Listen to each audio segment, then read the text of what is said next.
Welcome to Roll for Geekiness. Jay and A here, and we just got back from the International Steampunk Symposium. Ooh. I don't know why it's haunting you, but I just had to add some S's. Bully. So we wanted to share a little bit about what the experience was like for us, and yeah, that kind of thing that we do like after most events we go to. Yes. So, couple disclaimers about our trip, though. So, this is the International Steampunk Symposium. I believe there was one person from Canada there, we heard. Yeah, we definitely thought that the event was going to be bigger than it was. So keep that in mind as we share our opinions. We definitely thought it was going to be bigger. And that even with that said, this year the event was smaller than it usually was, as we heard from many of the attendees that were there, for numerous factors. Yes. Obviously we are still in a pandemic, so that impacted attendance.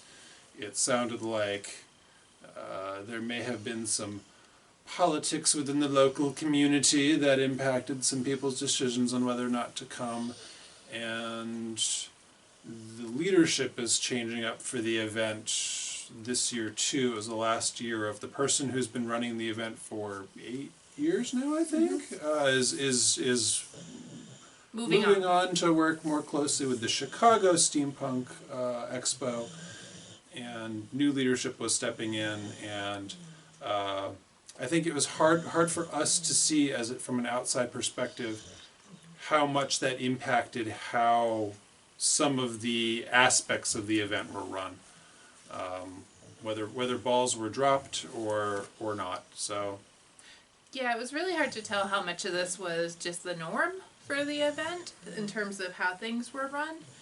And I will say though that with the leadership change we were greeted pretty early on by one of the people who is going to be in charge, and everyone was very friendly and welcoming and engaged for the most part. Yeah, universally I think, like you said, everyone was friendly. It was a very open and welcoming community and environment.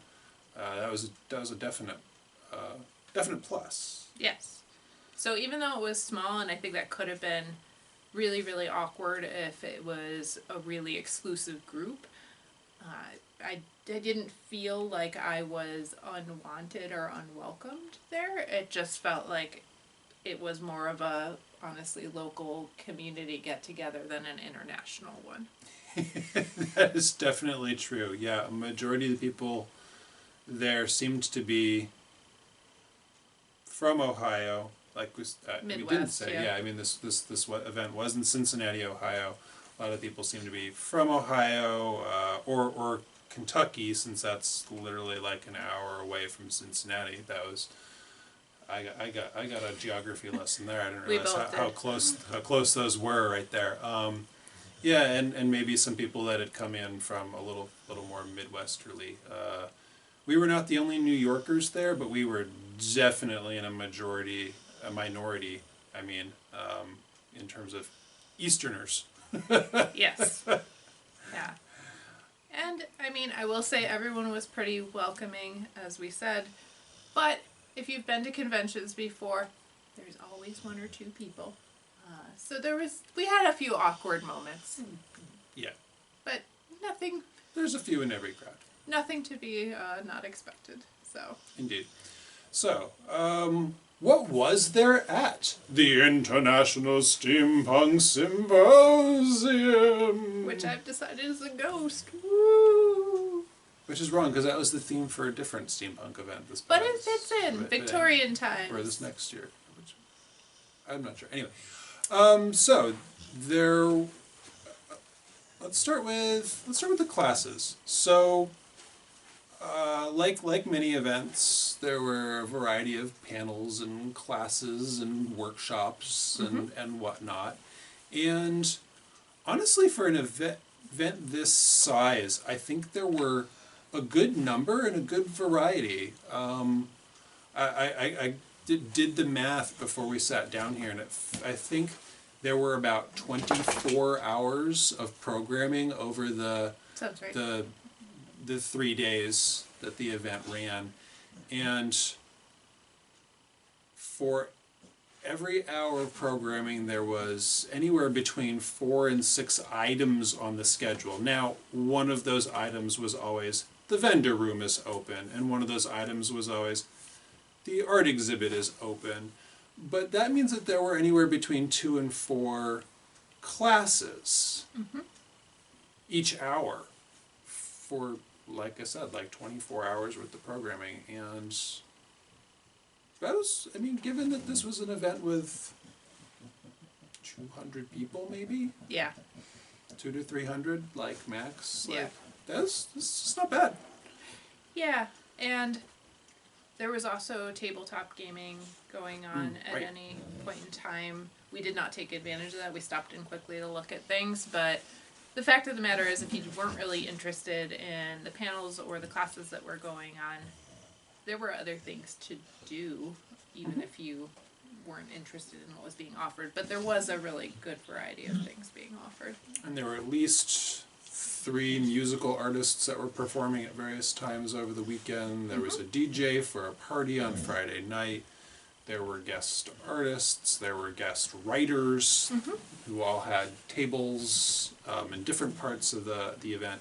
So, yeah, I mean, there was a fair bit just to wander around and partake of as you chose. Yes, so going back to class offerings. Right, so what else about the class offerings did you want to? Oh, I was just going to say, I appreciated that there was, maybe more so than we haven't been to a ton of cons, but I'm guessing this might be the case in general at steampunk conventions, is that there were classes that were more based in some storytelling, and based in some mythology maybe related to steampunk lore, and so I appreciated that there were things to do. You could make things, right, or build things if you wanted to, or learn things. There were also just panels on learning about things, but there seemed to be a thread of storytelling panels throughout as well, and I thought that was unique and different. Yes, Brett King, aka Gustav the Explorer, did like a story hour thing, and there were a few others that were kind of like Monster hunting. Yeah, there were the monster hunting series. I think there also was a Steampunk 101 Yep. at one point. Yeah, but at the same time, right, like you said, there were making ones where it was like there was literally one that was basic electronic circuits, or you went to a sewing. Yes, I made a cockade. Yes, that Yes. thing. I think there was a leather work. It was a Q&A, I think, ultimately, but it was originally supposed to be a leatherwork 101. Anyway, yeah, I mean, like, there was stuff that was very making-oriented. There was stuff that was more genre-related. There was stuff. It was a really good spread. Yeah. And I don't think I walked away from any of the classes that we attended, and we attended a fair number, going, that was a waste of an hour. No. No, I mean, like, not every swing is a hit, but I don't think any of the classes that we went to were just like, that was a bomb. So the quality of classes was good. Yeah. I think it was, I think it was solid in terms of the offerings that were there, given the event size. Yeah, agreed. Could have been much less well organized and executed. I'm sure you can speak to that more than I can, having been at other events in the background before, but felt like they did a really good job with it. Speaking of things that were poorly executed, Yes. there were a few things that I mean, again, like we're new to this sort of thing, but it seemed like there were a few things that were going on at this event that could have been better. So, for instance, I got pretty psyched about the fact that there was supposed to be a steampunk Olympiad, which is apparently a thing that is done at a lot of steampunk events. And I thought, how fun, you get to watch people compete in all these somewhat nonsensical or, whimsical events. Right. Airships. You get to watch Yes. the airships compete for Yes. points, and somebody wins at the end of the weekend. Right. And I thought, because they promoted it on their page and I just understood it to be a central feature of these types of events, I expected it to be also a central feature of the actual convention when we were there, but that was not my experience, and it was a little disappointing how low-key a lot of it was, rather than being a hyped-up and engaging thing. Right, and this is where I'm going to refer back to that disclaimer. It's hard to say if this was because the current leadership was less involved in it, because some of the airships weren't there, because, I mean, I think Yeah. the event started with the tea stroll, right? And all the airships had a table set up, come have some tea, come have some cookies. And the people that we did talk to said, like, there's usually almost twice as many of these tables set Right. up. So obviously a lot of airships weren't represented by the people that weren't there. And so I wonder if the experience of the Olympiad was a little lackluster because some of the people that would have been more involved, either in running it or participating in it and Yeah. making it a big thing, weren't there. Yes, and that's totally fair, and I think that might have been the case. It just was a bit of a personal bummer, I think, feeling like I got pretty excited about that. I still did do tea dueling, And I still did Nerf dueling. because you could compete even if you weren't part of an airship, but But nobody wanted our points. nobody came for our points. It was I should have sad. had, because I did have points. And then even at closing ceremonies, like, somebody should have accumulated the most points and won. And they kind of blazed right past that part of the closing ceremonies. It was like, and there's somebody still who participated in Iron Tailor. All right, moving on. Yeah. It's like we didn't even get the point announcements of like who had accumulated points. So it just seemed like it wasn't even a thing, and it was disappointing. Yeah. Yeah, it was supposed to be, it was one of a couple of central threads that ran throughout the weekend, and the other one, which we'll talk about shortly. And I was expecting it to be a little bit more hyped and have more fanfare and just be a more central piece of things. So the fact that it just felt like this, and I don't think it normally is or necessarily was in this case an afterthought, but it felt very much like an afterthought. Yeah. Speaking of other things that felt like they were not well engaged with. Right. So one of the things, maybe you want to talk about this more. You were like really excited about this. They called it a LARP. I don't know how much of a LARP it was. It was a mystery theme that was threaded throughout the weekend, and it was tied to the theme of the event. And I mean, I guess I was slightly disappointed in the way that you found clues was to go around and scan QR codes. It's like, yeah, I want to interact with people a little bit more and going around and getting the clues, but Yeah. Sorry. Were you no, I was gonna say, do you want to talk about that more, or I can talk about that more? I had opinions. I would love to hear your opinions. I will say that, I'll just say briefly, yeah, I think the way it was executed felt not very LARP-like, but more like some kind of cross between a, like, choose your own adventure and an escape room, and just like, you were getting clues and things and having to put them, it was mostly online that you were inputting this information and then getting clues back rather than, like Jay said, there wasn't much opportunity for interacting with other people, even though they had assigned people as NPCs.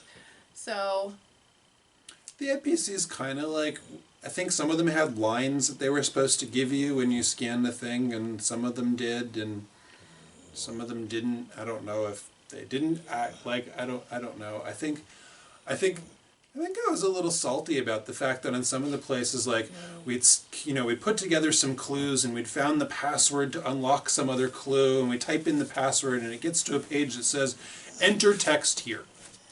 And I'd be like, you know what? Like, if it was kind of last minute, I could let it go, right? Like, sometimes you're like doing some of this stuff and like you're tweaking these things at the last minute. But one, this was supposed to be the theme for an event 2 years ago, so it's Yeah. not last minute by any stretch of the imagination. Two, like as somebody who is like done game design and stuff like that in the past, like it felt to me like this was like a thing that should have been like workshopped or play tested, right? Like, sorry, I'm getting ahead of myself, but it feels like at least parts like this should have been like kind of like tested a little bit at some point. Somebody would have like done quality assurance on this and figured out like, oh, we left that page blank. Let's put in the clue. And then I don't know where you were headed, but I was going to say that, yes, I was excited to at least just have something that had a little bit of a riddle or mystery to it to try to solve. And I will say it was interesting too. I pointed this out to you because you weren't there for it, that they did end up arresting the person who was responsible, and they tried to make a whole spectacle of it, but people weren't really paying attention, and so it also felt like that kind of fell flat because it was uncovering, right? It was right at the end of the con, and it should have been revealing the mystery for all the people who had played. And that's where I get to all the people who had played was 4 of us. Right. So at the during closing ceremonies, that is where I was going. Closing ceremonies, they finally said, "All right, so let's call up all the people that participated in the LARP," and it was literally the 2 of us and 2 other people, one of whom hadn't even come to closing ceremonies. And then, and this is where I was going a moment ago, none of us got the right answer. Yes. Of the 4 people that had submitted an answer, none of us were able to draw the right conclusion. So I felt like if it had been workshopped, if it had been play tested, then the designer could have like realized that maybe they needed to leave a slightly better clue here or there so that somebody could have actually put together all the pieces. Because honestly, when we're sitting down like trying to like submit our answer at the end, we're like, well, there were like 3 questions, right? Like we were supposed to like answer on this thing that were all like multiple choice. The first we got 2 to the were final fine. one. We're like, yep, that one, yep, that one. And then like literally like the whodunit question, and we're like, well, it's either A or C. And I don't think we have enough information to like definitively say like whether it was A or C. And I'm like, well, I feel like one of the NPCs said something that might make it more like C. And you're like, I don't think so. I think it's A. And like ultimately we just kind of like flipped a coin and we were wrong. Yeah. But like we just didn't have enough information. And apparently no one else did either. So the whole thing was just a little disappointing. And then the fact that like nobody had participated in it either was like, yeah. eh. Yeah. Could have been done better. Yes. And I think, yeah, the whole thing was very piecemeal in terms of how the clues were supposed to either be fitting together or not. And it's kind of like when you write an essay or have a piece of writing and you read it to yourself and then you have someone else read it or read it out loud to you and then you go, oh, that sounds awkward or that doesn't work. And I feel like they needed to have the equivalent of that done, like you said, the game testing or gameplay that would have like clarified some things. And for all we know, this was one person putting all of this together, and so right. You can't be too mad about it. It may have been the one person putting it together, whose last year it was running the event. Yep. So like maybe it was a little bit of a throwaway or something like that, or just well, it is what it is. Yeah. I'm not putting any more effort into it. I don't know.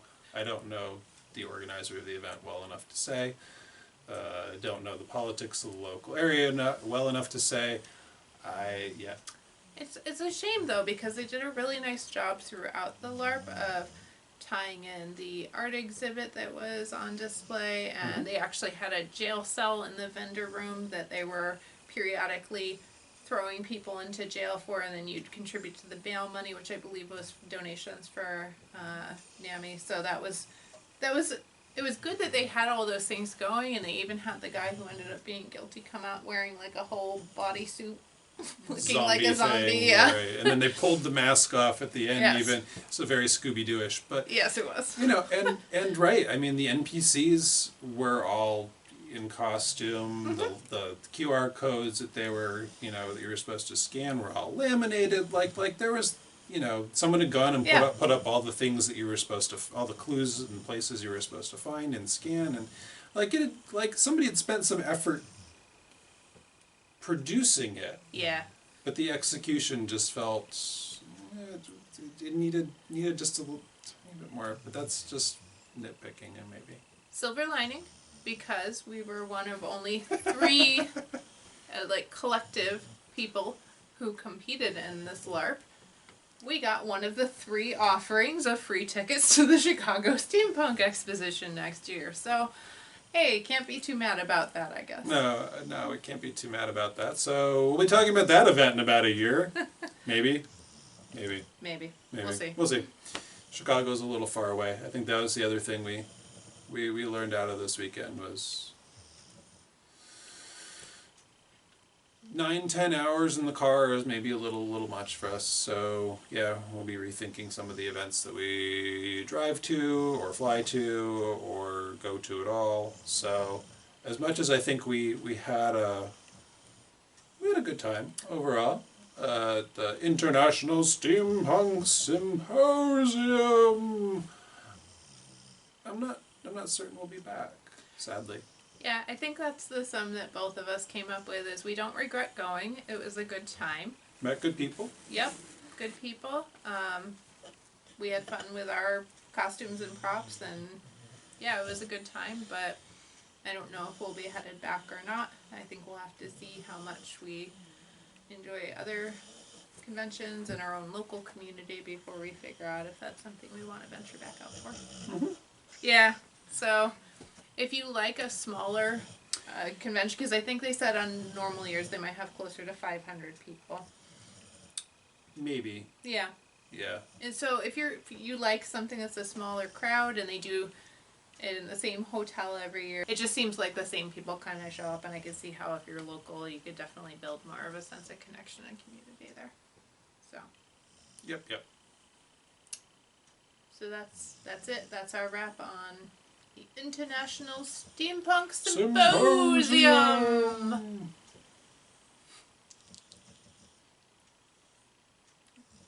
Do we turn it off now?